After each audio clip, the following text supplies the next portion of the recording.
जी students, welcome back. हम लोग बात कर रहे थे ऑर्गेनाइजेशनल मार्केटिंग की, और ऑर्गेनाइजेशंस में ख़ास तौर पे ऐसी ऑर्गेनाइजेशंस जो प्रॉफिट ओरिएंटेड हैं, तो वो बिजनेसेस हैं, उनकी हम लोग मार्केटिंग करते होते हैं बिजनेसेस की। और दूसरे नंबर पे वो जो नॉन प्रॉफिट ऑर्गेनाइजेशंस हैं, उनकी भी हमें मार्केटिंग की ज़रूरत पड़ती है, जैसे मुख्तलिफ़ किस्म के स्कूल्स, मुख्तलिफ़ किस्म के मदरसास और मुख्तलिफ़ किस्म के फ्री मेडिकल कैंप्स। फ़लाँ जगह पे फ्री मेडिकल कैंप लगता है तो उसके लिए इश्तिहार होता है, उसके लिए मार्केटिंग की जाती है कि आज हम फ़लाँ जगह पे फ़लाँ ग्राउंड के में फ्री ऑफ कॉस्ट इस इलाके के लोगों का आई चेकअप करेंगे। तो फ्री आई कैंप जब हम लोग लगा रहे हैं, तो ये इसकी भी हमें ज़रूरत पड़ेगी कि हम लोग इसकी मार्केटिंग करें। तो ये मेडिकल सर्विसेज अगर हम फ्री ऑफ कॉस्ट दे रहे हैं, उसके अलावा हम मदरसे के अंदर मुख्तलिफ किस्म के एजुकेशन दे रहे हैं, स्कूल्स के अंदर एजुकेशन देना चाह रहे हैं, लोगों को अवेयरनेस देना चाह रहे हैं कि लोग आएँ और हमारी सर्विसेज लें, तो इसके लिए हमें क्या करना पड़ता है? मार्केटिंग करनी पड़ती है। तो ऑर्गेनाइजेशन के बाद आगे आ जाता है पर्सनल मार्केटिंग। पर्सनल मार्केटिंग का मतलब होता है कि ऐसी एक्टिविटीज़ जो हम लोग मार्केटिंग एफर्ट्स पुट करते हैं ताकि इंसान जो है, किसी भी बंदे का एक इंसान के बारे में, एक इंडिविजुअल के बारे में इंप्रेशन जो है वो बन जाए। ठीक है, पहले हम लोगों ने इंप्रेशन मैनेजमेंट पढ़ा ऑर्गेनाइजेशन के बारे में, अब हम लोग इंप्रेशन मैनेजमेंट पढ़ते हैं इंडिविजुअल्स के बारे में। इंडिविजुअल्स में क्या चीज़ आएंगी? सबसे पहले पर्सनस के अंदर पॉलिटिकल एंड स्पोर्ट्स फिगर्स आ गई, उसके बाद एंटरटेनर्स आ गए, ये जो हमारे सेलिब्रिटीज़ जिसे हम लोग कहते हैं, डॉक्टर्स आ गए, लॉयर्स आ गए। तो ये मुख्तलिफ किस्म के लोग हैं जो अपनी मार्केटिंग इंडिविजुअल, जिनकी इंडिविजुअल बेसिस पे मार्केटिंग की जाती है। फिर आगे चलेंगे जी। तीसरे नंबर पे आता है प्लेस मार्केटिंग। जैसे हम लोगों ने थोड़ी देर पहले पढ़ा कि हम लोग सिर्फ सिर्फ सर्विस और प्रोडक्ट की मार्केटिंग नहीं करेंगे, हम लोग क्या करेंगे? प्लेस की मार्केटिंग पढ़ेंगे। ठीक है, मिसाल के तौर पे बिजनेस साइट्स, मिसाल के तौर पे टूरिज्म। जैसे कि बहुत अर्सा पहले जो है वो मालम जबा, स्वाद, कालाम, ये जगह ऐसी थी जहाँ पे शुरू में टेररिज्म की वजह से हम लोग नहीं जा पाते थे, लेकिन दोबारा से जब इसको रिहेबिलिटेट किया गया, जब इसको टेररिज्म से खाली करवाया गया, तो उसके बाद इसकी एडवर्टाइजमेंट हुई, इसकी दोबारा से इंप्रेशन मैनेजमेंट की कि these are the places which are very beautiful, and now everybody from every part of the world can go and visit these places. इसका मतलब ये हुआ कि हम लोग टूरिज्म के हवाले से, हम लोग बिजनेस साइट्स के हवाले से मुख्तलिफ किस्म की प्लेसेस जो हैं उनकी हम लोग मार्केटिंग करते होते हैं।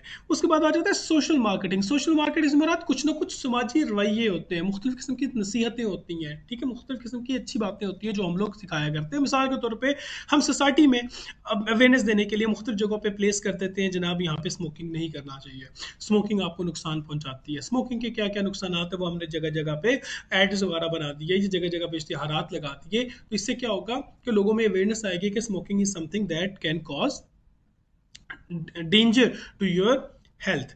फिर क्या आएगा? Clean air. ठीक है, हवा को साफ सुथरा रखें, कंजर्वेशन, चीज़ों को कंजर्व करना सीख लें। तो ये ज़ाया करना ना सीखें। पानी खास तौर पे हम लोग बहुत ज़ाया कर रहे होते हैं। जैसे कुछ अर्सा पहले कहा जाता था भी कोरोना की, कोविड की वजह से, कि जनाब आप कम से कम 20 सेकंड तक हाथ धोएं। तो 20 सेकंड तक जब आप हाथ धो रहे हो, तो ये जो हमारे वासा वाले हैं जो कि पानी के मामलात को देखते हैं, तो वासा की तरफ से एक अवेयरनेस कैंपेन चली, और उसमें वो कहते हैं कि जनाबे वाला, आप 20 सेकंड तक हाथ ना धोएं। वो इसलिए कि अगर आप एक टैप ओपन रखते हो, एक टैप ओपन रखते हो, तो ओपन रखते हुए फिर जब आप 20 सेकंड तक ओपन रहती है, तो करीबन 1 से 1.5 लीटर जो है वो आपका पानी जो है वो टैप से निकलता है, और आपका जो हाथ है वो 1.5 लीटर पानी इस्तेमाल नहीं करता, क्योंकि आप हाथ धोते रहते हैं, आप हाथ पे साबुन लगा के हाथ को मलते रहते हैं, और टैप ओपन रहती है। इससे क्या होता है? नुकसान होता है और पानी का ज़ाया हो जाता है। इसी तरीके से अगर एक बंदा जो है वो 10 मरतबा पानी धोएगा, तो उसका मतलब है एक शख्स जो है वो एक दिन के अंदर अगर 10 मरतबा पानी हाथ धो रहा है, तो 10 लीटर से लेके 15 लीटर तक एक शख्स ज़ाया कर रहा है। और अगर एक घर के अंदर 10 लोग मौजूद हैं, तो उसका मतलब है 100 लीटर पानी ज़ाया हो रहा है सिर्फ और सिर्फ हाथ धोने के लिए। तो उस वक्त फिर वासा की कैंपेन आई थी कि उन्होंने कहा था कि आप एक बाकायदा हाथ धोएं, बाकायदगी के साथ हाथ धोएं। बाकायदगी से मुराद ये है कि थरली हाथ धोएं, कॉम्प्रिहेंसिवली हाथ धोएं, जामे तौर पे हाथ धोएं, लेकिन प्लीज़ पहले हाथ को गीला करके टैप बंद कर लें, फिर साबुन लगाएं, कंप्लीटली साबुन लगाएं, और उसके बाद दोबारा से थोड़ी सी टैप ओपन करके जो है वो हाथ धो लें। इसका मतलब क्या हुआ कि ये वो एक मैसेज है, सोशल मीडिया मैसेज है, जो कि अवेयरनेस चाहता था, और हमारे वासा वालों ने ये अवेयरनेस हम लोगों को दी। आगे चलेंगे जी।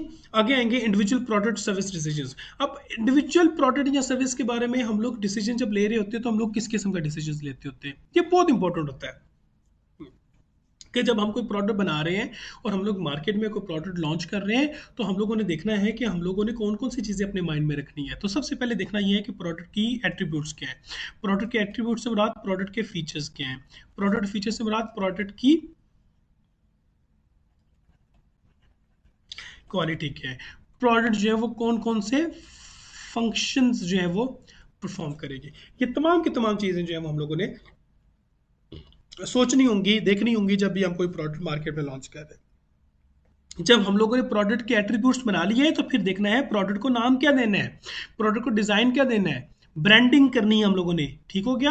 और ब्रांडिंग बहुत इंपॉर्टेंट होती है। ब्रांडिंग जो है ये बहुत ज़्यादा इंपॉर्टेंट होती है, इसलिए भी इंपॉर्टेंट होती है कि ब्रांडिंग करने से हम लोगों को ये भी फ़ायदा हो जाता है कि ये पहचान हो जाती है कि ये ब्रांड है तो इसका मतलब है ये हमारी प्रोडक्ट है, ठीक है। ब्रांडिंग के बारे में डिटेल्स हम पढ़ेंगे आगे जाके। फिर आएंगे पैकेजिंग, ठीक है जी। फिर वो जो प्रोडक्ट हम लोगों ने नाम भी बड़ा अच्छा सोच लिया, हमने फैक्ट्री भी उस पर अच्छे लिख लिए, लेकिन अगर हम लोग ये पैक सही तरीके से नहीं किया तो फिर हमें नुकसान होगा। ये भी हम लोग डिटेल में पढ़ेंगे, मैं एक दो एग्जांपल्स भी आपको दूंगा। फिर हम लोगों ने लेबल लगाने होते हैं उसके साथ। उसके बाद फिर आखिर में आएगा product support and service. Product support and service से मुराद जब हम लोग प्रोडक्ट मार्केट में सेल करेंगे तो सेल करने के बाद हमने चुप नहीं बैठ जाना, बल्कि हम लोगों ने क्या काम करना होगा, हम लोगों ने आफ्टर सेल सर्विसेज भी अपने कंज्यूमर्स को देनी होगी, ठीक है जी। तो अब हम लोग इन तमाम की तमाम चीज़ों को, ये जो 5 पॉइंट्स हैं, इनको हम लोग वन बाय वन डिस्कस करने की कोशिश करते हैं और कोशिश करते हैं कि हमें समझ आ जाए।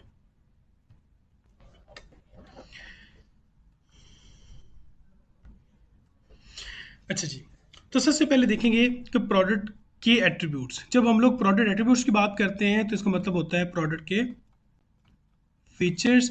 फीचर्स के अंदर ये चीज़ें आ जाती हैं, नंबर 1 फीचर्स, नंबर 2 क्वालिटी और नंबर 3 डिज़ाइन एंड स्टाइल। सबसे पहले क्वालिटी। क्वालिटी मैंने बता दिया कि अगर हम चाहेंगे कि हम अच्छी क्वालिटी रखें तो उससे चीज़ एक्सपेंसिव होगी, लेकिन अच्छी क्वालिटी रखें तो हमारा नाम बनेगा अच्छी क्वालिटी की वजह से। लेकिन अगर हम लोग सस्ती प्रोडक्ट रखेंगे तो सस्ती प्रोडक्ट कभी भी अच्छी क्वालिटी नहीं दे सकती है। तो इसका मतलब है हमारा जो यूनिक सेलिंग पॉइंट है, जो यूएसपी है, वो हमारा प्रोडक्ट सस्ता होना है, अच्छी क्वालिटी वाला होना नहीं है। ये हम लोगों ने एग्जांपल्स डिस्कस की हुई हैं। फिर हम लोग पढ़ेंगे फीचर्स के कौन कौन से फीचर्स हैं, कौन कौन से मजीद एट्रीब्यूट्स हैं, कौन कौन से फंक्शंस हैं जो कि हमारी कंपनी, हमारी जो प्रोडक्ट है वो परफॉर्म करती है। और आखिर में आएगा कि कौन कौन से स्टाइल्स एंड डिज़ाइंस के साथ हम लोगों ने अपनी प्रोडक्ट बनाई हुई है, हमारी प्रोडक्ट जो है वो किस डिज़ाइन में है, ठीक है जी। उसके बाद आगे चलेंगे क्वालिटी लेवल। यहाँ पे हम आ जाते हैं, is the level of quality that supports the products positioning, ठीक है। तो क्वालिटी लेवल से पता चलेगा कि क्वालिटी लेवल में पोजीशनिंग, जो हम लोगों ने पढ़ा था कि मुख्तलिफ कंपेटिटर्स हैं जो प्रोडक्ट बना रहे हैं, A B C D, number 1, number 2, number 3, number 4। तो आप की पोजीशन नंबर 1 है, 2 है, 3 है, ये 4 है। ये क्वालिटी बताएगी। अगर सबसे अच्छी क्वालिटी है तो आप नंबर 1 है, अगर अच्छी से बुरी क्वालिटी है तो नंबर 2 है, सबसे बुरी क्वालिटी है तो नंबर 4 है, अगर पांचवी भी है तो सबसे बुरी क्वालिटी नंबर 5 होगी, ठीक है। उसके बाद है प्रोडक्ट कन्फॉर्मेशन क्वालिटी। तो quality is the products freedom from defects and consistency in the delivering a targeted level of performance। Conformance का मतलब क्या होगा कि हम लोग जो बोल रहे हैं, जो हम कम्युनिकेट कर रहे हैं कि हमारी क्वालिटी ये वाली क्वालिटी है, और क्या वो क्वालिटी हमें कंसिस्टेंटली मिल रही है। अगर एक कंपनी ऑफ कहती है कि हम लोग इस लेवल की क्वालिटी दे रहे हैं, तो क्या इस लेवल की क्वालिटी कंसिस्टेंसी के साथ हम लोगों को मिल सकती है, ठीक है। क्या प्रोडक्ट जो है वो फ्री फ्रॉम ऑल डिफेक्ट्स है, जैसे कि डॉलेंस कहता है कि डॉलेंस रिलायबल है। तो क्या वाकई में कंफॉर्मिटी है कि वो प्रोडक्ट जो है वो रिलायबल है और उसके ऊपर हम वो किसी किस्म का उसके अंदर डिफेक्ट नहीं है वगैरह वगैरह। तो इसका मतलब ये है कि हम लोगों ने ये देखना है कि क्वालिटी हम लोग कम्युनिकेट कर रहे हैं, लोगों को बता रहे हैं, और फिर हम लोग देखेंगे कि किस तरीके से वो क्वालिटी जो है वो कंफॉर्मिटी उसके अंदर मौजूद है, ठीक है जी। Product features are the competitive tools of differentiating a product from the competitors product. Product features का मतलब है कि ये हमारे फीचर्स, ये हमारे एट्रीब्यूट्स जो हम में मौजूद हैं लेकिन हमारे कंपेटिटर्स के अंदर मौजूद नहीं है, are assessed based on the value of the customer versus the cost of the company, ठीक है। हम ये देखेंगे कि हम क्या वैल्यू कस्टमर को दे रहे हैं और उस कस्टमर को वैल्यू देने के लिए हमारे कितने खर्चात आ रहे हैं। ठीक हो गया। फिर आ जाते हैं हम लोग स्टाइल और डिजाइन। अब ये जो एक एग्जांपल हमारे सामने मौजूद है, ये एग्जांपल है एक पीलर का। पीलर होता है कुछ छिलके उतारने वाला पीलर है। तो ये एक डिजाइन पीलर का बना हुआ है और ये कंपनी ऑफर कर रही है, we have remodelled the most important parts of your kitchen. तो इसका मतलब क्या हुआ कि ये आप कम्युनिकेट कर रहे हैं